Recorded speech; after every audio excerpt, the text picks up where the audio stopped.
کہ واقعتاً ایسے ہی ہے کہ انسان اشرف المخلوق ہی ہے۔ انسان کو اللہ نے پوری کائنات کی جو مخلوق ہے ان کا سردار بنایا ہے۔ یہ صرف اپنے منہ کی بات نہیں، 15واں پارہ سورہ بنی اسرائیل اللہ فرماتے ہیں کہ وَلَقَدْ كَرَّمْنَا بَنِي آدَمَ، کہ ہم نے بنی آدم کو، آدم کی اولاد کو ہم نے فضیلت دی، اکرام اور عزت سے نوازا۔ وَحَمَلْنَاهُمْ فِي الْبَرِّ وَالْبَحْرِ، اور ہم نے اس کو خشکی اور تری کے اندر، خشکیوں اور تریوں کے اندر، سمندروں کے اندر ہم ان کو سواری مہیا کی۔ وَرَزَقْنَاهُمْ مِنَ الطَّيِّبَاتِ، اور پاکیزہ رزق عطا کیا۔ وَفَضَّلْنَاهُمْ عَلَىٰ كَثِيرٍ مِّمَّنْ خَلَقْنَا تَفْضِيلًا، اور ہم نے اس کو کثیر مخلوق، اپنی بہت سی مخلوق میں سے اس کو فضیلت، مقام اور افضلیت عطا کی۔ اللہ رب العالمین نے انسان کو جذبات دے کر، احساسات دے کر، انسان کے اندر اللہ تعالیٰ نے عقل اور شعور کا مادہ رکھ کے باقی تمام مخلوقات، جانور ہو، حیوان ہو، پرند ہو، چرند ہو، تمام مخلوقات سے اللہ تعالیٰ نے ممتاز کیا۔ احساسات اور جذبات کی آپ یہاں سے اندازہ لگائیں کہ رسول اللہ صلی اللہ علیہ وسلم نے فرمایا، صحیح مسلم کی حدیث ہے کہ المسلمون کارجل واحد، کہ سارے مسلمان وہ ایک جسم کی طرح، ایک آدمی کی طرح ہیں۔ ان اشتکا عینہ، اگر کسی کی آنکھ میں تکلیف ہو، جسم کی آنکھ میں تکلیف ہو تو اشتکا کلہ، سارے کے سارے جسم کے اندر درد ہوتی ہے۔ وَإِنِ اشْتَكَا رَأْسُهُ، اگر سارے کے اندر درد ہو تو سارے کے سارے جسم اس تکلیف کو محسوس کرتا ہے۔ ایسا نہیں ہوتا کہ آپ کا رات کو سر درد ہو رہا ہو تو باقی جسم کے اعضاء کے ٹھیک ہے تو درد کے اندر مبتلا رہا ہے، ہم تو سوئیں گے، نہیں، سارا جسم انسان کا وہ تکلیف اور مصیبت کے اندر مبتلا ہوتا ہے۔ اللہ رب العالمین نے صرف عقل کو ہی دیکھنی ہے جو انسان کو اللہ تعالیٰ نے عطا کی ہے۔ اس عقل کی وجہ سے آج دنیا کہاں سے کہاں پہنچ چکی ہے، اتنی ترقی ہو چکی ہے۔ تو یہ عقل کے ذریعے اللہ نے انسان کو باقی مخلوقات سے ممتاز کیا۔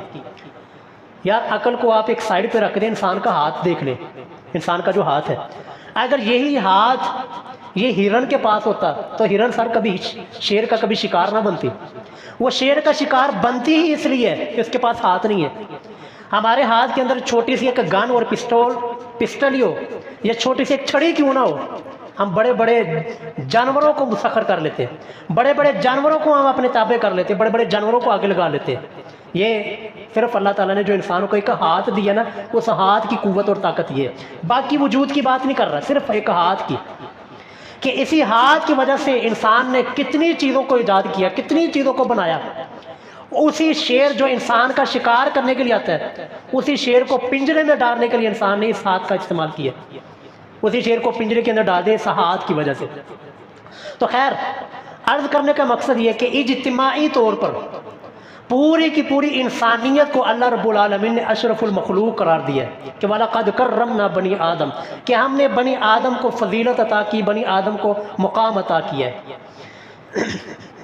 لیکن یہاں سے ذرا توجہ کے ساتھ بات سننے والی کہ اجتماعی طور پر تو انسان اشرف المخلوق ہے، لیکن انفرادی طور پر اگر انسان کے اندر کچھ ایسی عادات آ جائیں، انسان کے اندر کوئی ایسے جذبے اور ایسے احساسات ابھر جائیں تو پھر انسان، جانور تو کیا، اللہ تعالیٰ نے انسان کو جانور سے بھی بدتر کہا ہے، اولئک کالانعام بل ھم اضل، کہ یہ جانور جانوروں سے بھی بدتر ہیں۔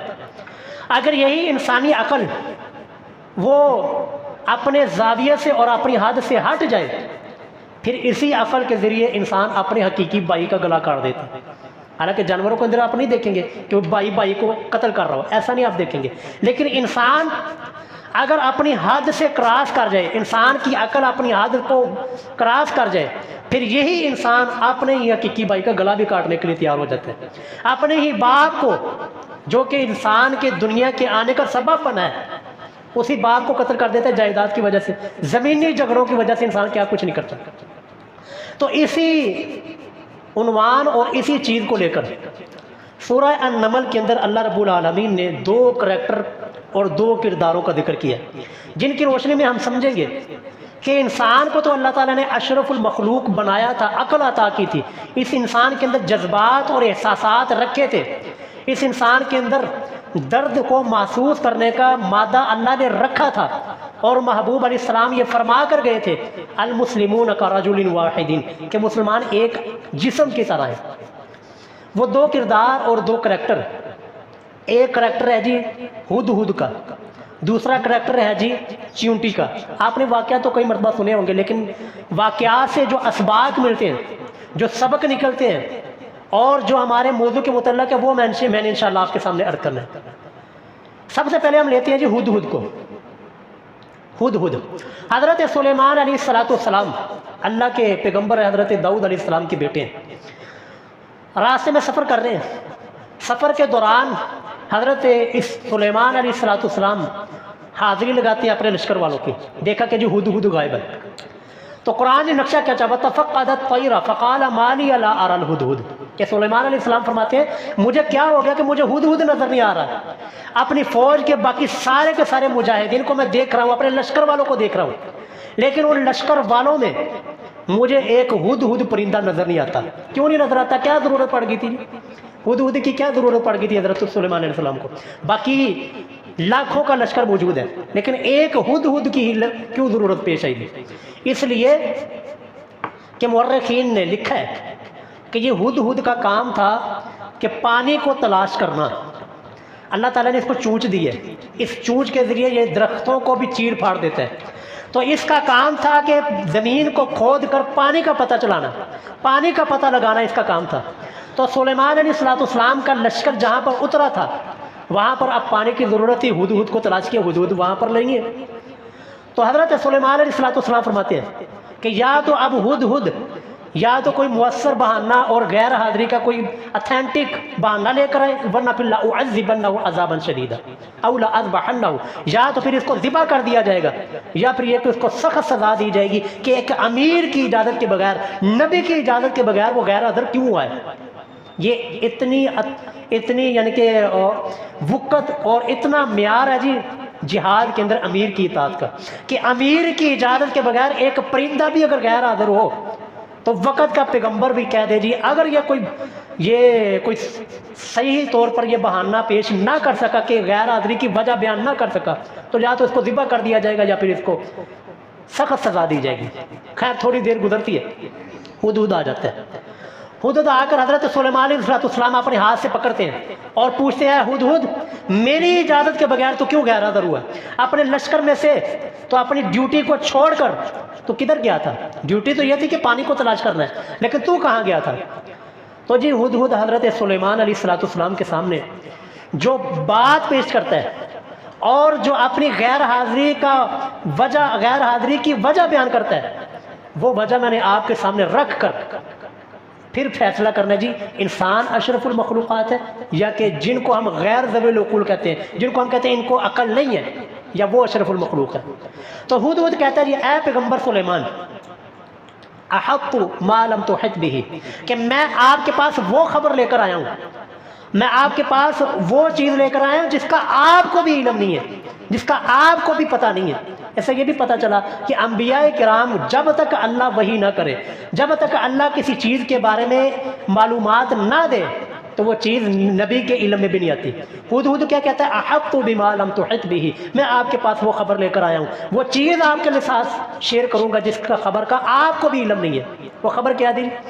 کہتا ہے جی میں قوم سبا سے ہو کر آ رہا ہوں، میں نے ایک قوم کو دیکھا ہے کہ اس قوم کے اندر بہت ساری خرابیوں کے ساتھ ساتھ پہلی اس قوم کے اندر خرابی یہ ہے کہ اس قوم کی حکمران اور اس قوم کی جو بادشاہ انہوں نے عورت کو بنا دیا، کہ میں نے دیکھا ہے کہ اس قوم والوں نے اپنا حکمران ایک عورت کو بنایا ہوا ہے۔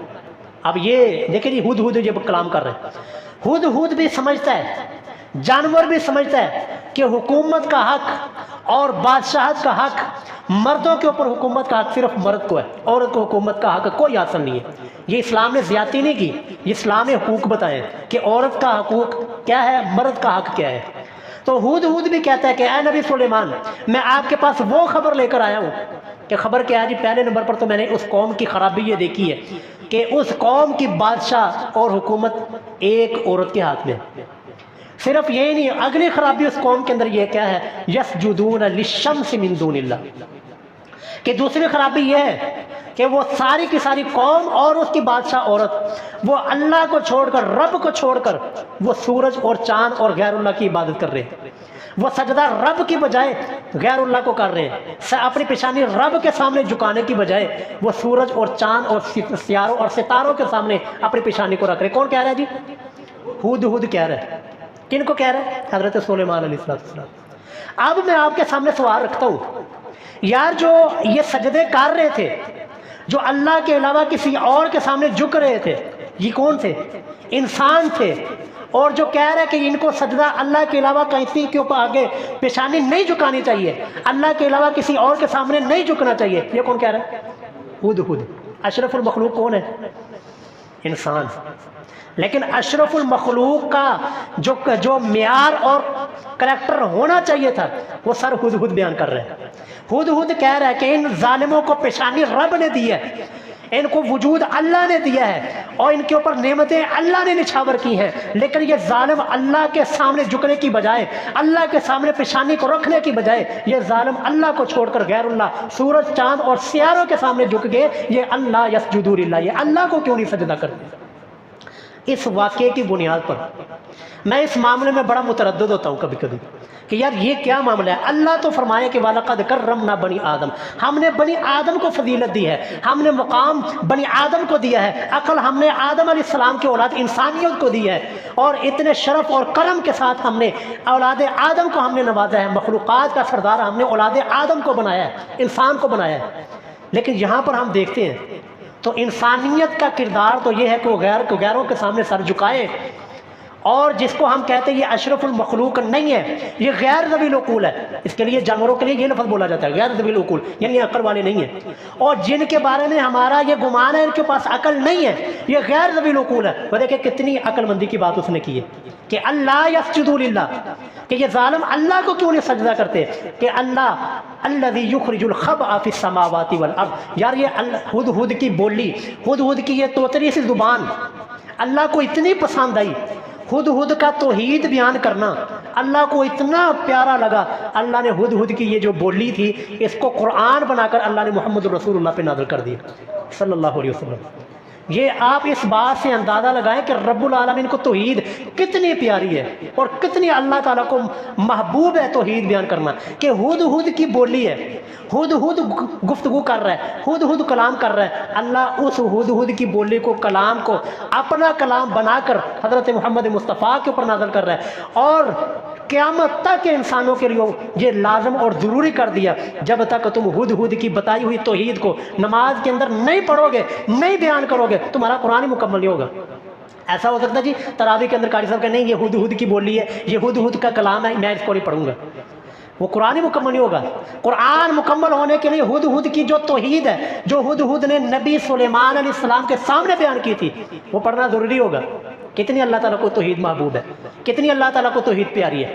تو خیر ہود کہتا ہے جی الذی یخرج الخبء فی السماوات والارض، اللہ کو سجدہ اس لیے کرنا چاہیے کیونکہ اللہ یخرج الخبء، جو زمین اور آسمان کے اندر جو پوشیدہ چیزیں، چھپی ہوئی چیزیں، اللہ تعالیٰ ان کو نکال کر باہر پھینکتا ہے، باہر رکھتا ہے، لوگوں کے سامنے واضح کرتا ہے۔ سر ایک دانہ ہے، ایک دانہ گندم کیا ہے، ہم نے جا کر اس کو زمین کے اندر چھپا دیا، اوپر سے پانی ڈال دیا، اب وہ کون سی قوت ہے، کون سی ہستی ہے، کون سی طاقت ہے جو اس دانے میں سے 700 گنا 700 بالیاں اور 700 دانے اگا کر باہر نکالتی ہے۔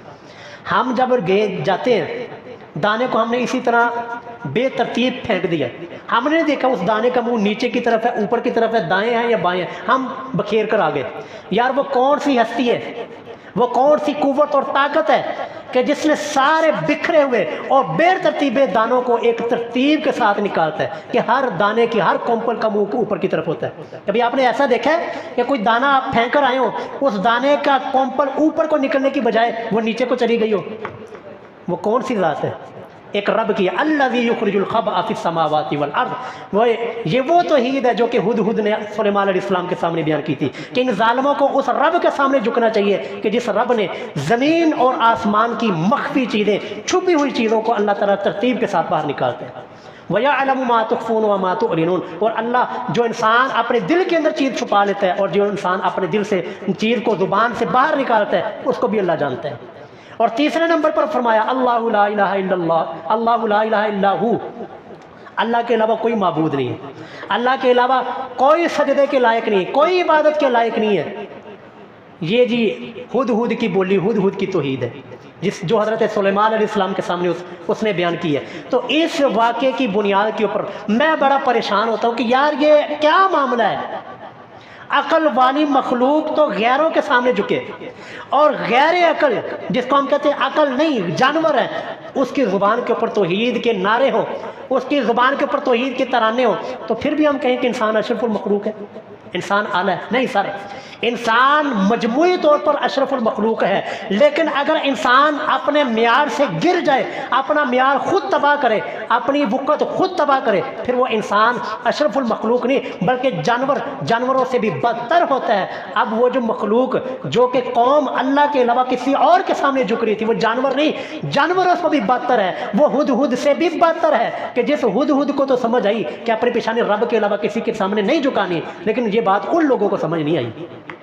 دوسرا واقعہ، وقت مختصر ہے، دوسرا واقعہ کو شروع کرتے ہیں۔ دوسرا واقعہ جی جس بنیاد پر میں بڑا پریشانی کا شکار ہوتا ہوں، بڑی میرے اندر یہ بے چینی کی کیفیت ہوتی ہے کہ اللہ رب العالمین نے تو فرمایا وَلَقَدْ كَرَّمْنَا بَنِي آدم، وہ ہم نے بنی آدم کو فضیلت دی ہے، اور ہم نے انسان کو اشرف المخلوق، مخلوقات کا سردار بنایا ہے، عقل عطا کی ہے۔ لیکن جب ہم اس انسان کا کریکٹر دیکھتے ہیں، اس انسان کا ہم کردار دیکھتے ہیں، کرتوت دیکھتے ہیں، تو ہمیں نہیں لگتا کہ یہ اشرف المخلوق کہلانے کے لائق ہے۔ دوسرا واقعہ بھی سورۃ النمل 19واں پارہ حضرت سلیمان علیہ السلام کا ہی۔ حضرت سلیمان علیہ السلام اپنے لشکر کو لے کر نکلتے ہیں، بارش نہیں ہو رہی جی، بارش نہیں ہو رہی، بارش کی طلب کے لیے حضرت سلیمان علیہ السلام نکلتے ہیں۔ تو یہاں پر دو چیونٹیوں کے واقعے، ایک تو ہے جی ایک چیونٹی، یہ صحیح بخاری میں بھی موجود ہے، سنن دارمی میں بھی، مشکات میں یہ موجود ہے جو میں یہ حدیث بیان کرنے لگا۔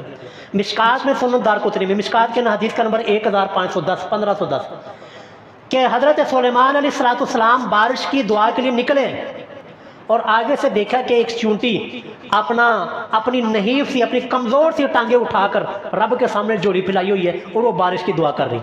وقت کے پیغمبر نے دیکھا کہ یہ چونٹی یہ رب کی ادنا سی مخلوق ہے، اور یہ بھی رب سے مانگ رہی ہے، اور اس کی بھی پکار رب کے سامنے ہے۔ اس نے بھی اپنی جولی پھیلائی، اپنے ہاتھوں کو، اپنی ٹانگوں کو جو کہ نحیف اور کمزور سی ہیں، اس کو بھی رب کے سامنے پھیلایا۔ وہ نبی وہیں سے واپس ہو گئے کہ بس جی بھائی اب ہمیں دعا کرنے کی کوئی ضرورت نہیں ہے، اس چونٹی نے دعا کر دی، اب ضرور بارش برسے گی۔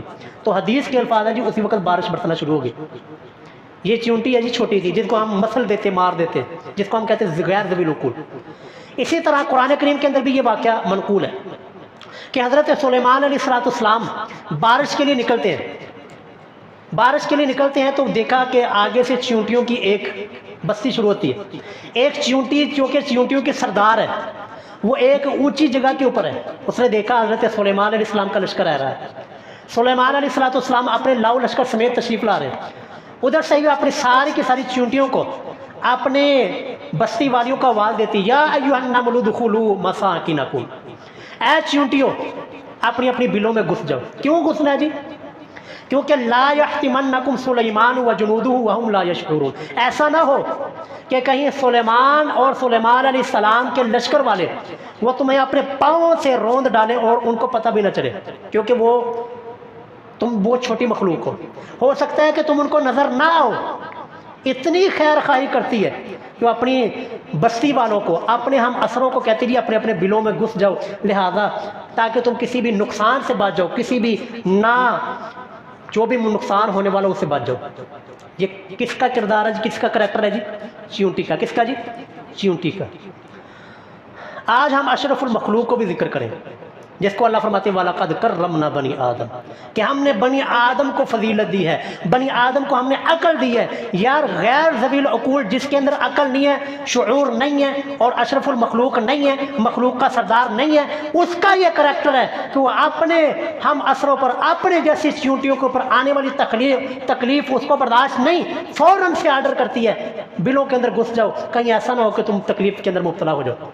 لیکن یہ کیمرہ اور توجہ جی، یہ کیمرہ اور موبائل اگر اس دور میں ایجاد ہوا ہوتا تو اس چونٹی نے کیا کرنا تھا، لے آؤ جی موبائل، تاکہ میں دیکھوں ویڈیو بناؤں کہ کس چونٹی کے اوپر کس بندے کا پاؤں آتا ہے، کون سی چونٹی کس طرح چیخیں مارتی ہے، کون سی چونٹی کس طرح روندی جاتی ہے، اور کون سی چونٹی کے کون سا رشتہ دار مرتا ہے، کون سی چونٹی کی کتنی ٹانگیں کٹتی ہیں۔ اس دور کی چونٹی غیر ذوی العقول، جس کے اندر عقل نہیں ہے، شعور نہیں ہے، اس کا یہ کردار ہے کہ وہ اپنی ہم اثروں کو نقصان سے بچاتی ہے اور محفوظ جگہ کے اوپر لے کر جاتی ہے۔ آج انسان دیکھیں، کہیں پر کوئی نقصان ہو رہا ہو، لڑائی جھگڑا ہو رہا ہو، اور کسی کو کوئی جانور کھا رہا ہو، کہیں پر آگ لگی ہو، کہیں پر ایکسیڈنٹ ہوا ہو، تو ہماری قوم کیا کرتی ہے، بچانے کی بجائے، اس لڑائی اور جھگڑے کو چھڑوانے کی بجائے، نقصان جو ہو رہا ہے اس نقصان کو ختم کرنے کی بجائے ہماری قوم وہاں پر ویڈیو بناتی ہے۔ یار اشرف المخلوق میں کس کو کہوں، اس انسان کو کہوں کہ جس کے اندر جذبات اور احساسات ختم ہو چکے ہیں، جو کہ نقصان کو دیکھ کر بھی نقصان کو دور کرنے کی کوشش نہیں کرتا، بلکہ ویڈیو بناتا ہے تاکہ یوٹیوب پہ، فیس بک کے اوپر ڈال کر ویوز حاصل کیے جائیں۔ اس انسان کو میں کہوں یہ اشرف المخلوق ہے، اور اس کمزور سی مخلوق جو کہ اپنے ہم اثروں کو، اپنی چونٹیوں کا اتنا بلا کرتی ہے، جو کہ کہتی ہے جی بلوں کے اندر گھس جاؤ، ایسا نہ ہو کہ تمہارا کوئی نقصان ہو جائے۔ یہ جذبات اور احساسات تو اللہ نے انسان کے اندر رکھے تھے، انسان کے اندر اللہ کے رسول فرما کر گئے المسلمون کرجل واحد، کہ مسلمان تو ایک جسم کی مانند ہے، اگر آنکھ کے اندر تکلیف ہو تو سارا جسم بے چین ہوتا ہے، اگر انسان کے سر کے اندر تکلیف اور درد ہو تو سارا جسم انسان کا بے چین اور اس تکلیف کو محسوس کرتا ہے۔ لیکن آج ہم، میں اور آپ ہیں، جس کے سامنے جتنی مرضی تکلیف والا کوئی واقعہ آ جائے، فلسطین کے اندر ہمارے مسلمان بھائی شہید ہو رہے ہیں، ہمیں کوئی پرواہ نہیں، ہم بلکہ وہ ویڈیو دیکھ کر شیئر کرتے ہیں، اور کشمیر کے اندر ہمارے بھائی شہید ہو رہے ہیں، ہمیں کوئی پرواہ نہیں ہے۔ باقی ان ممالک کو تو آپ چھوڑ دیں، یہاں تک ہمارا پہنچنا، مدد کرنا یہ تو مشکل ہی ناممکن ہے، لیکن یار جو ہمارے آنکھوں کے سامنے جو روز کی بنیاد کے اوپر جو ایکسیڈنٹ ہو رہے ہوتے ہیں، لوگ تکلیف میں مبتلا ہو رہے ہوتے ہیں، لوگ پریشانیوں میں مبتلا ہوتے ہیں، لڑائی جھگڑا ہوتا ہے، ہمارے لوگ وہاں پر اس مصیبت کو دور کرنے کی بجائے، مصیبت کو ہٹانے کی بجائے، اس نقصان کو دور کرنے کی بجائے وہ ویڈیو بنا رہے ہوتے ہیں۔ جذبات اور احساسات تو اللہ نے انسان میں رکھے تھے، انسان کو اللہ نے فرمایا تھا وَلَقَدْ كَرَّمْنَا بَنِي آدم، اور ہم نے بنی آدم کو فضیلت دی ہے، مخلوق کا سردار ہم نے آدم کی اولاد کو بنایا، لیکن آج مخلوق خدا کی، انسانیت کی ساری جو جذبات اور احساسات ہیں وہ ہمیں جانوروں میں نظر آتے ہیں۔ ہم نے جانوروں کو دیکھا ہے کہ جانور ایک دوسرے کا بھلا سوچتا ہے، اگر کوئی ایک مکھی وہ کسی پانی میں گر جاتی ہے تو دوسری مکھی آ کر اس کو نکالتی ہے۔ ادھر ہم انسان کا رویہ دیکھتے ہیں کہ اگر کوئی انسان پانی کے اندر ڈوب رہا ہے تو ہمارا انسان، کتنی لاکھوں آپ کو یوٹیوب پہ اوپر ویڈیو مل جائیں گی، انسان پانی کے اندر ڈوب رہا ہے، اس کو بچانے کی بجائے، یار یہ جو ویڈیو بنانے والا ہے یہ بچا سکتا تھا، لیکن بچانے کی بجائے وہ ویڈیو بنا رہے ہیں۔ جذبات اور احساسات اس انسانیت سے ختم ہو چکے ہیں۔ تو بتائیے جی میں کیسے فیصلہ کر سکوں جی وَلَقَدْ كَرَّمْنَا بَنِي آدم، کہ اللہ نے اس انسان کو فضیلت دی ہے، یقیناً دی ہے، اللہ کا قرآن کبھی غلط نہیں ہو سکتا، لیکن فرق یہ ہے جی آج کا انسان وہ انسان کہلانے کے لائق نہیں رہا۔ آج دیکھ لیں جگہ جگہ کے اوپر دربار اور مزار بن چکے ہیں، انسان اپنی پیشانی وہ رب کے سامنے جھکانے کے بجائے کہ غیروں کے سامنے جھک رہا ہے، جبکہ ہود کا کیا پیغام تھا، اللہ یسجدوا للہ، کہ یہ ظالم اللہ کے سامنے کیوں نہیں جھکتے۔ اور دوسری طرف ہم جو دوسرا کریکٹر میں نے آپ کے سامنے رکھا ہے چیونٹی کا، اس کا کریکٹر، اس سے ہمیں یہ ملتا ہے کہ جذبات اور احساسات یہ انسان کا خاصہ تھا، لیکن انسان جذبات کو بھی بھول گیا، احساسات کو بھی بھول گیا، درد مندی کو بھی بھول گیا، ہمدردی کو بھی بھول گیا، ایک دوسرے کے ساتھ خیر خواہی کو بھی بھول گیا۔ صرف یہ ہے کہ آج انسان اپنے ہی جیسے انسان کا نقصان کرنے، گلا کاٹنے کے اوپر آ گیا۔ آج ایک مسلمان دوسرے مسلمان سے محفوظ نہیں ہے، آج ایک مسلمان کا مال دوسرے مسلمان سے محفوظ نہیں ہے، آج ایک مسلمان کی جان دوسرے مسلمان سے محفوظ نہیں ہے۔ اگر انسان کو، مسلمان کو سب سے زیادہ پاکستان میں خطرہ ہے تو دوسرے مسلمان سے خطرہ ہے۔ تو جی عزیزو، یہ سارا خطبہ آپ کے سامنے عرض کرنے کا مقصد، یہ دو عظیم الشان کریکٹر آپ کے سامنے رکھنے کا مقصد، اگر ہم اشرف المخلوق کہلوانا چاہتے ہیں تو ہمارے اپنے دلوں کے اندر اشرف المخلوقات کے جو معیار ہیں، اشرف المخلوقات کے جو اللہ تعالیٰ نے قواعد مقرر کیے ہیں کہ اشرف المخلوق اپنی پیشانی رب کے علاوہ کسی اور کے سامنے نہیں جھکاتا، اس معیار پہ ہمیں آنا ہوگا. لیکن جو اپنی پیشانی رب کے علاوہ کسی اور کے سامنے گرا دے سر وہ اشرف المخلوق نہیں ہے. اسی طرح اشرف المخلوق کا معیار اللہ نے مقرر کیا ہے کہ اس کے اندر جذبات ہوتے ہیں, دوسروں کی خیر خواہی سوچتا ہے, دوسروں کے نقصان کو اپنا نقصان سمجھتا ہے, دوسرے کی تکلیف کو اپنی تکلیف سمجھتا ہے, دوسرے کی پریشانی کو اپنی پریشانی سمجھتا ہے. لیکن اگر یہی انسان دوسروں کو پریشان کرنے والا بن جائے, دوسروں کو دکھ دینے والا بن جائے, دوسروں کو مصیبت میں گرفتار کرنے والا بن جائے, وہ انسان پھر اشرف المخلوق نہیں ہے. پھر اس انسان سے جانور بہتر ہے, پھر اس انسان سے یہ چیونٹی بہتر ہے, پھر اس انسان سے یہ ہدہد بہتر ہے. سر یہ دو کریکٹر اللہ کو اتنے محبوب لگے, اتنے پیارے لگے کہ رسول اللہ صلی اللہ علیہ وسلم نے, یہ سنن دارمی میں روایت موجود ہے, سنن نبی داؤد میں بھی ہے, لیکن سنن نبی داؤد کی روایت تھوڑی کمزور ہے, سند کمزور ہے. سنن دارمی کے اندر یہ صحیح سند کے ساتھ موجود ہے کہ رسول اللہ صلی اللہ علیہ وسلم نے یہ ہدہد کی توحید کی وجہ سے اور چیونٹی کے اس خیر خواہی کی وجہ سے ہمیشہ کے لیے قیامت تک کے لیے یہ حرام قرار دے دیا. رسول اللہ نے فرمایا 4 جانوروں کو قتل کرنا حرام ہے. ان میں سے پہلے نمبر پر النملہ, وہ چیونٹی جس نے انسانیت کو جذبات سکھائے, جس نے انسان کو احساسات سکھائے ہیں. دوسرے نمبر پر النحلہ, شہد کی مکھی, اس کو قتل کرنا مارنا یہ بھی حرام ہے. اور تیسرے نمبر پر یہ ہدہد جس نے توحید سکھا کر, جس کی بولی کو اللہ نے قرآن بنا کر محمد رسول اللہ پہ نازل کیا, اس ہدہد کو مارنا یہ بھی حرام ہے. اور چوتھے نمبر پر وہ سرد یعنی کہ یہ اس کو آپ اپنی زبان کے اندر پتہ نہیں کیا کہتے ہیں, چھوٹی سی چڑیا ہوتی ہے, اس کو مارنا بھی حرام ہے. ان 4 جانوروں کو رسول اللہ نے فرمایا کہ ان جانوروں کو قتل کرنا, تکلیف دینا اور ان کو قید میں ڈالنا سر یہ بالکل قطعاً طور پر حرام ہے. صحیح بخاری میں ایک روایت آتی ہے, رسول اللہ فرماتے ہیں کہ ایک نبی ایک جگہ سے گزر رہے تھے, درخت کے نیچے آرام فرما رہے تھے, ایک چیونٹی نے آ کر ان کو کاٹ لیا. تو ان کو غصہ اتنا آیا, انہوں نے چیونٹیوں کی اس بل کو کھودا, تو نیچے چیونٹیوں کی پوری بستی تھی جہاں پر ان کا پورا نظام تھا, کھانا سٹور کیا ہوا تھا. اس ایک چیونٹی کی وجہ سے نبی نے پوری کی پوری چیونٹیوں کی بستی کو جلا دیا. اللہ تعالیٰ نے فوراً وحی کی کہ اے نبی آپ کو ایک چیونٹی نے کاٹا تھا لیکن آپ نے پوری بستی کو جلا دیا, آپ کے لیے یہ مناسب نہیں تھا. یعنی اللہ نے اس چیونٹیوں کو قتل کرنے کے اوپر اپنے نبی اور اپنے ولی کو بھی یہ تنبیہ فرما دی کہ آپ کے لیے یہ مناسب کام نہیں تھا. تو اس لیے جی ان 4 جانوروں کو خصوصی طور پر احترام اور عزت کی نگاہ سے دیکھا کریں. چیونٹیوں کو ہم اسی طرح روند کر قتل کر دیتے ہیں, یہ بالکل ہمارا عمل درست نہیں ہے. اس عمل کو دیکھا جائے کہ چیونٹیوں کو بغیر کسی وجہ کے قتل کرنا اور روندنا یہ جائز نہیں ہے.